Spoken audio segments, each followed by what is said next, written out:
மக்களவை தொகுதிகளை மறுசீரமைப்பு செய்யும் மத்திய பாஜக அரசின் புதிய மசோதா தேசிய அளவில் விவாதப் பொருளாகியுள்ளது. தேர்தல் நேரம் என்றும் பார்க்காமல் போராடுவோம் என திமுக தலைவர் மு.க.ஸ்டாலின் தனது எதிர்ப்பை பதிவு செய்ய தமிழ்நாட்டுக்கு எந்த பாதிப்பும் இல்லை என கூறுகிறார் அதிமுக பொதுச் செயலர் எடப்பாடி கே. பழனிசாமி. இது தொடர்பாக தெரிவிக்கும் மக்கள் என்ன தெரிவிக்கிறார்கள் என்பதை என்ன நினைக்கிறது தமிழ்நாடு பகுதியில் தற்போது காணலாம்.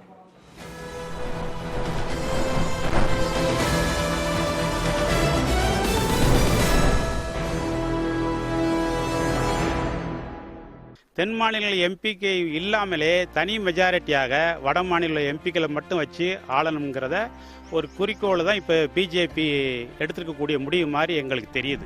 மேக்ஸிமம் கூட்டுறதுக்கு வேணால் வாய்ப்பு இருக்கும், இல்லைன்னா அதே மாதிரியா வேணால் இருக்கிறதுக்கு வாய்ப்பு இருக்கும். குறைக்கிறதுக்கு 100% எனக்கு தெரிஞ்சு வாய்ப்பு இருக்காது. மக்களவை உறுப்பினருக்கான தொகுதி மேம்பாட்டு நிதி என்று பல்வேறு வகையில் இந்த பாதிப்பு என்பது வருகிறது. 40 எம்பி இருந்துமே நம்ம தமிழ்நாட்டுக்கு வர நிதியோ ஒரு இதுக்கு இவ்வளோ போராடிட்டு இருக்கிறோம்.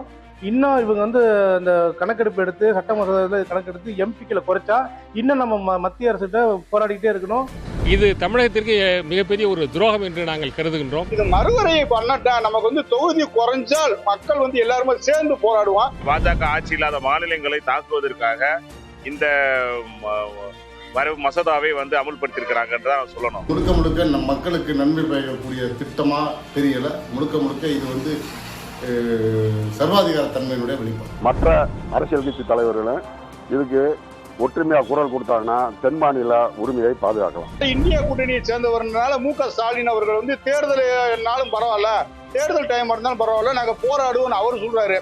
என்டிஏ கூட்டணியா இருக்கிறனால எடப்பாடி பழனிசாமி அண்ணாமலை அதுக்கு முட்டு கொடுக்குற மாதிரி அவங்க பேசுறாங்க.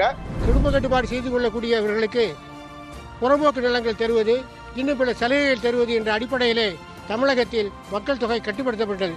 ஆனால் அதையே காரணமாக்கி இன்றைக்கு மறுவரை என்ற பெயரிலே தமிழகத்தினுடைய பாராளுமன்ற எண்ணிக்கையை குறைப்பதற்கான திட்டத்தை இந்த மத்திய சர்க்கார் கொண்டு வருவதை கடுமையாக மக்களுடைய சக்தியோடு சேர்ந்து இந்த எதிர்த்திட முறியடித்திட வேண்டும் என்று நாங்கள் விரும்புகிறோம்.